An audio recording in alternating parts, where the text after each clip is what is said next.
कश्मीर से लेकर कन्याकुमारी तक जहां कोई पंक्चर वाला होता है, उसके पड़ोस में एक चाय वाला होता ही होता है। अब्दुल के घर से आई ईद की सेवइयों की कहानियां कोई भी चाय वाला आपको सुना देगा। चाय वाली बिरादरी एक अलग तरह के कॉन्फिडेंस में है। उसे लगता है कि हमारे नुमाइंदे चाय बेचते बेचते देश बेचने लगे, लेकिन पड़ोसी पंक्चर वाला वहीं का वहीं रहा। इसीलिए किसी चाय वाले के मन में पंक्चर वाले के लिए दर्द उठता है तो उसे सियासी नजरिए से बिल्कुल नहीं देखना चाहिए। ये दो दोस्तों का मामला है, आप उन्हें उनके हाल पर छोड़िए और एआई की चिंता कीजिए। अमेरिका का एआई इन्वेस्टमेंट भारतीय मुद्रा में लगभग 40 लाख करोड़ रुपए है। चीन का आर्टिफिशियल इंटेलिजेंस इन्वेस्टमेंट प्लान लगभग 12.5 लाख करोड़ रुपए है। दोनों महाशक्तियों के एआई निवेश में 3 गुना का फर्क है, लेकिन सस्ते में काम करवाने की चीन की दक्षता का अमेरिका मुकाबला नहीं कर सकता। ये भी पूरी तरह से सच है। भारत के एक हिस्से में बच्चा अपनी माँ को पुकारने के लिए एआई कहता है, इसीलिए एआई पर हमारी दक्षता जन्मसिद्ध है। इसके बावजूद भारत सरकार ने 4,500 करोड़ रुपए का भारी भरकम बजट एआई टेक्नोलॉजी के लिए रखा है। बजट शून्य भी होता तब भी एआई टेक्नोलॉजी आती ही। एक पुरानी कहावत है, जिस आइडिया के आने का वक्त हो गया हो उसे कोई नहीं रोक सकता। एआई आ चुकी है और आने वाले दिनों में इसका असर उत्पादकता में अभूतपूर्व वृद्धि के साथ नौकरियों में असाधारण कटौती के रूप में दिखाई देगा।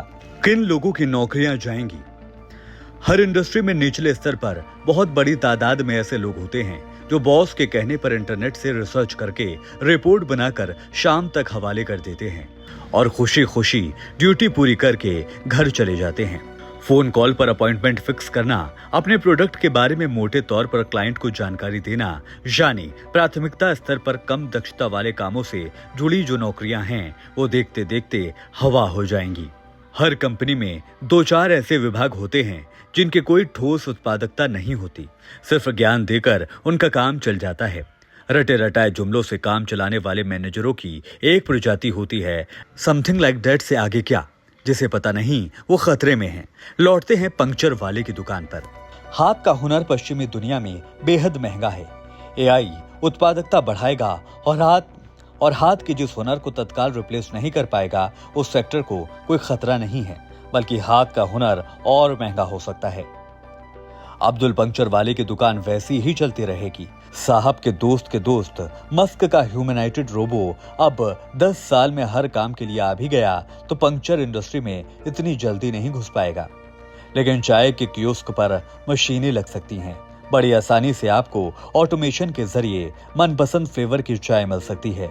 यानी एआई से निकट भविष्य में ज्यादा बड़ा खतरा चाय वाले को है, उसके दोस्त पंक्चर वाले को नहीं है। अब्दुल पर हंसने वाले बहुत से लोग भी अपना अपना देख लें, क्योंकि मुमकिन है कि नौकरी जाने के बाद ईएमआई भरने के पैसे ना हो और बैंक कार उठाकर ले जाए।